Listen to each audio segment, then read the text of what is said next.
ನಮಸ್ಕಾರ ವೀಕ್ಷಕರೇ, ಶ್ರೀಗರಿ ವಾರ್ತೆಗರಿಗೆ ಸ್ವಾಗತ. ನಾನು ನಿಮ್ಮ ಗ್ರಹೇಶ್ವರ ಗಾರುಡಿಗೇಂದ್ರ. ಸೆಪ್ಟೆಂಬರ್ 10, 2025ರಂದು ಮೈಸೂರಿನ ಚಿಕ್ಕಗಡಿಯಾರ ವೃತ್ತದಲ್ಲಿ ಧರ್ಮಸ್ಥಳದಲ್ಲಿನ ಅತ್ಯಾಚಾರ ಹತ್ಯೆಗಳ ವಿರುದ್ಧ ನಡೆಯುತ್ತಿರುವ ನ್ಯಾಯಬದ್ಧ ಹೋರಾಟದ ಹಳಿ ತಪ್ಪಿಸಲು ಧರ್ಮದ ಹೆಸರು ಬೆಳೆಸುತ್ತಿರುವ ಮತಾಂಧ ಶಕ್ತಿಗಳ ವಿರುದ್ಧ ಪ್ರಗತಿಪರ ಸಂಘಟನೆಗಳು ಪ್ರತಿಭಟಿಸಿದವು.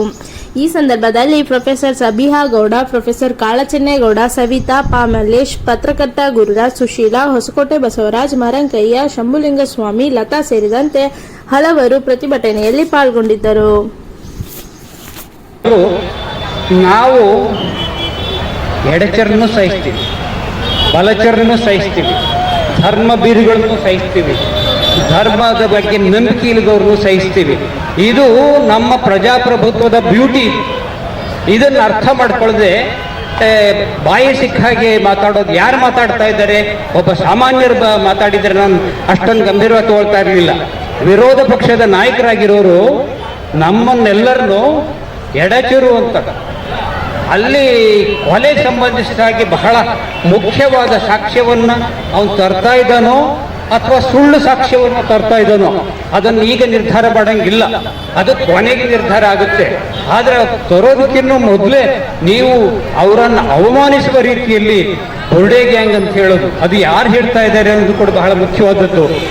ಪ್ರಜಾಪ್ರಭುತ್ವದಲ್ಲಿ ಬಹಳ ಮುಖ್ಯವಾಗಿ ನ್ಯಾಯ ಕೇಳಕ್ಕೆ ಬರೋರನ್ನ, ಸಾಕ್ಷ್ಯ ಕೊಡಕ್ಕೆ ಬರೋರನ್ನ, ಅತ್ಯಾಚಾರ ಕೊಲೆಗೆ ಒಳಗಾದವ್ರನ್ನ ಕಾಪಾಡಬೇಕಾದಂಥ, ಅವರಿಗೆ ರಕ್ಷಣೆ ಕೊಡಬೇಕಾದಂಥ ಮಾಧ್ಯಮಗಳಲ್ಲಿ ಕೆಲವು ಮಾಧ್ಯಮಗಳು ಯಾವುದೋ ಒಂದು ಪಕ್ಷವನ್ನು ಹಿಡಿದುಬಿಟ್ಟು ಬುರ್ಡೆ ಗ್ಯಾಂಗು ಅವನು ಬರೆದ ಹಾಗೆ ಮಾಡೋದಿದೆಯಲ್ಲ, ಇದು ಬಹಳ ದೊಡ್ಡ ದೇಶದ್ರೋಹ. ಇದು ದೇಶಪ್ರೇಮ ಅಲ್ಲ, ಬಹಳ ದೊಡ್ಡ ದೇಶದ್ರೋಹ. ಇದು ಇವತ್ತು SIT ಏಕಾಏಕಿ ರಚಿತವಾಗಿದ್ದಲ್ಲ. ಇದು ರಚನೆಯಾಗಲಿ ಅಂತ ಒತ್ತಾಯ ಮಾಡಿದವರು ಯಾರು ಅಂದರೆ, ಇವತ್ತು ಅದನ್ನು ಯಾರು ವಿರೋಧಿಸ್ತಾ ಇದ್ದಾರೆ, ವಿರೋಧ ಪಕ್ಷದಲ್ಲಿ ಇದ್ದುಕೊಂಡು, ಕರ್ನಾಟಕದ ವಿರೋಧ ಪಕ್ಷದಲ್ಲಿ ಇದ್ದುಕೊಂಡು, ಅಂಥವ್ರ ಒತ್ತಾಯದಿಂದ ಇದು ರಚನೆಯಾಗಿದೆ.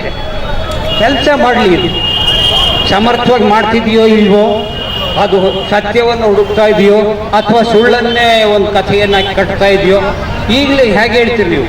ಒಂದು ತನಿಖೆ ಮುಗಿಬೇಕು, ತನಿಖೆಯಲ್ಲಿ ಇರುವ ಸತ್ಯ ಏನು ಅನ್ನೋದು ಜನರಿಗೆ ಗೊತ್ತಾಗಬೇಕು. ಆಗ ಯಾರ್ಯಾರು ತಪ್ಪು ಮಾಡಿದ್ದಾರೆ ಅನ್ನೋದು ಹೊರಗೆ ಬರ್ತದೆ. ತಪ್ಪು ಮಾಡಿದವ್ರಿಗೆ ಶಿಕ್ಷೆ ಕೂಡ ಕಾದಿದೆ.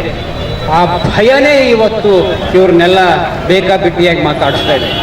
ನಾವು ನಮ್ಮ ಪ್ರಜಾಪ್ರಭುತ್ವದಲ್ಲಿ ನಾವು ಯಾರ್ಯಾರಿಗೆ ಶಿಕ್ಷಣವನ್ನು ಕೊಡಬೇಕಾಗಿದೆ ಅಂದರೆ ಇಂಥವ್ರನ್ನೆಲ್ಲ ಮೊದಲು ಸರಿ ಮಾಡಬೇಕಾಗಿದೆ.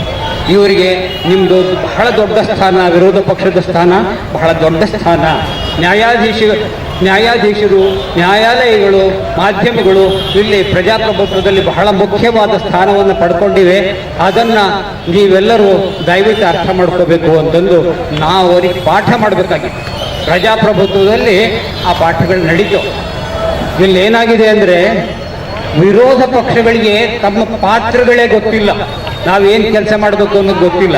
ಯಾಕೆ ಅಂದರೆ ಅವರು ಪ್ರಜಾಪ್ರಭುತ್ವವನ್ನು ಅರ್ಥ ಮಾಡಿಕೊಂಡೇ ಇಲ್ಲ.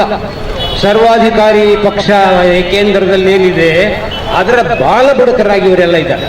ಅವರಿಗೆ ಈ ಪ್ರಜಾಪ್ರಭುತ್ವದ ಶಕ್ತಿ ಗೊತ್ತಿಲ್ಲ, ವಿರೋಧ ಪಕ್ಷದ ನೈತಿಕ ಹೊಣೆ ಏನು ಅನ್ನೋದು ಗೊತ್ತಿಲ್ಲ, ನೊಂದವರ ನೋವು ಕೂಡ ಗೊತ್ತಿಲ್ಲ. ಹೇಳಿದ್ದಾರೆ, ಮೈಸೂರು ಒಂದು ಪ್ರಗತಿಪರ ಚಿಂತನೆಯ ಬೀಡು.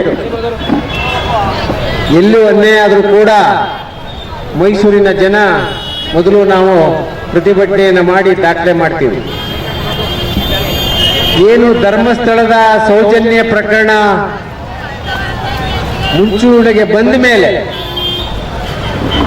ಒಂದು ಸರ್ಕಾರ ತನಿಖೆ ಮಾಡಿ ಒಂದು ನ್ಯಾಯಾಲಯ ತೀರ್ಪನ್ನು ಕೊಟ್ಟಿದೆ.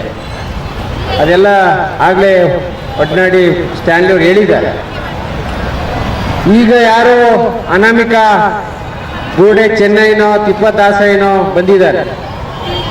ನೋಡೋರ ದೃಷ್ಟಿಲಿ ಯಾರೋ ಮಾಡಿದ್ದಾರೆ ಅಂತ ಇರ್ಬೋದು. ಯಾವುದೇ ಕ್ರೈಮ್ಗೆ ಲಿಮಿಟೇಷನ್ ಇಲ್ಲ, ಅಥವಾ ಯಾವುದೇ ಸಿವಿಲ್ ಸೂಟ್ ಅಲ್ಲ. 3 ವರ್ಷದೊಳಗಡೆ ನೀನು ಕೇಸ್ ಹಾಕಬೇಕು, ತನಿಖೆ ಮಾಡಬೇಕು ಅನ್ನೋದಲ್ಲ. ಕ್ರೈಮ್ ಯಾವಾಗ ಎವಿಡೆನ್ಸ್ ಇರ್ತದೆ, ಯಾರು ಸಾಕ್ಷಿಗಳು ಹೇಳ್ತಾರೆ, ಆವಾಗ ಸರ್ಕಾರ ಸುಮೋಟೋ ಮಾಡುವ ಅಧಿಕಾರವನ್ನ ಹೊಂದಿದೆ. ಏನಿವತ್ತು ವಿರೋಧ ಪಕ್ಷದವರು ಈ SIT ವಿರೋಧ ಪಕ್ಷದವರು ಸರ್ಕಾರ SIT ಫಾರ್ಮೇಶನ್ ಮಾಡಿದ ಮೇಲೆ ಅದರ ವ್ಯಾಪ್ತಿ ಏನು, ಆ ಸರ್ಕಾರದ SITಯ ಪವರ್ ಏನಿದೆ ಅನ್ನೋದನ್ನ ವಿರೋಧ ಪಕ್ಷ ನಾಯಕಗಳು ಕೂಡ ಅರ್ಥ ಮಾಡ್ಕೊಂಡಿಲ್ಲ. ಅದು ಒಂದು ತಾತ್ಕಾಲಿಕವಾಗಿ ಆ ಧರ್ಮಸ್ಥಳದ ಸ್ಥಳದಲ್ಲಿ ನಡೆದಿರ್ತಕ್ಕಂಥ ಪ್ರಕರಣಗಳ ಬಗ್ಗೆ ಯಾರೇ ಕಂಪ್ಲೇಂಟ್ ಕೊಟ್ಟರು ಕೂಡ ಅದನ್ನು ರಿಜಿಸ್ಟರ್ ಮಾಡ್ಕೊಂಡು ತನಿಖೆ ಮಾಡುವಂತ ಅಧಿಕಾರ ಆ SITಗಿದೆ. ಅದು ಇನ್ನು ಆ ಕೆಲಸವನ್ನೇ ಪ್ರಾರಂಭ ಮಾಡಿಲ್ಲ. ಈಗ ಒಂದೊಂದಾಗಿ ಎಳಿತಾ ಇದ್ದಾರೆ. ಆಗ್ಲೇ ವಿರೋಧ ಪಕ್ಷದವರು ಆಲೇ ಜಡ್ಜ್ಮೆಂಟ್ ಕೊಡ್ತಾ ಇದ್ದಾರೆ. ಇದು ನನ್ನ ಪ್ರಕಾರ ಇದು ಕಂಟೆಂಟ್ ಆಫ್ ಕೋರ್ಟ್ ಆಗುತ್ತೆ. ಅವರು ಬಹಳ ಗಂಭೀರವಾಗಿ ರಾಜಕೀಯ ಮಾಡಿ, ಯಾವುದೇ ರಾಜಕೀಯ ಧರ್ಮದ ಹೆಸರಿನಲ್ಲಿ ರಾಜಕೀಯ ಮಾಡಬಾರ್ದು. ಆದ್ರೆ ಇವತ್ತು ಧರ್ಮಸ್ಥಳ ಅದು ರೆವಿನ್ಯೂ ದಾಖಲೆ ಧರ್ಮಸ್ಥಳ ಅಂತ ಹೇಳಲೇಬೇಕು ನಾನು. ಅಲ್ಲಿ ನಡೆದಂತ ಘಟನೆಗಳ ಬಗ್ಗೆ, ಅಸಾಧ್ಯ ಸಾವುಗಳ ಬಗ್ಗೆ ಸಮಗ್ರವಾದ ತನಿಖೆ ಆಗಿ ಅವರು ಶಿಕ್ಷೆ ಆಗಬೇಕು ಅನ್ನೋದು ಒಂದು ಸಾಮಾಜಿಕ ನಾಗರಿಕರ ಪ್ರತಿಯೊಬ್ಬರ ಕರ್ತವ್ಯ, ಒಂದು ಸರ್ಕಾರದ ಕರ್ತವ್ಯ ಅದು. ಆದ್ರೆ ಇತ್ತೀಚಿನ ಬೆಳವಣಿಗೆ ನೋಡಿದ್ರೆ ಆ SIT ತನಿಖೆ ತಂಡವನ್ನ ಕುಂದಿಸುವಂತ, ಆತ್ಮಸ್ಥೈರ್ಯವನ್ನ ಕಡಿಮೆ ಮಾಡುವಂತ ಹೇಳಿಕೆಗಳಿಂದ ಅವರು ದಾರಿ ದಿಕ್ತಪ್ಪಿಸುವಂತ ಘಟನೆಗಳು ನಡೀತಾ ಇದೆ. ಇದಕ್ಕೆ ನಾವು ಕೂಡ ಇವತ್ತೇನು ಮೈಸೂರಿನ ಪ್ರಗತಿಪರ ಸಂಘಟನೆಗಳು ಆ SIT ಮಾಡುವಂತ ಕೆಲಸವನ್ನ ಶ್ಲಾಘನೀಯ ಮಾಡ್ತೀವಿ. ಏನೇನು ನಡೆದಿದೆ ಅನ್ಯಾಯಗಳು, ಸೌಜನ್ಯ ಕೇಸ್ ನಡೆದಿದೆ, ಏನು ಹೈಕೋರ್ಟ್ ತೀರ್ಪು ಕೊಟ್ಟಿದೆ ಅದನ್ನ ಮರುತನಿಖೆ ಮಾಡೋ ಅಧಿಕಾರ ಇದೆ. ಇವೆಲ್ಲವನ್ನು ಕೂಡ ಅರ್ಥ ಮಾಡ್ಕೊಂಡು ವಿರೋಧ ಪಕ್ಷ ನಾಯಕರುಗಳು ಒಂದು ಕಾಲದಲ್ಲಿ ಅವರೇ ಹೇಳಿದ್ದಾರೆ ತನಿಖೆ ಆಗ್ಬೇಕು ಅಂತ ಹೇಳ್ತಾರೆ.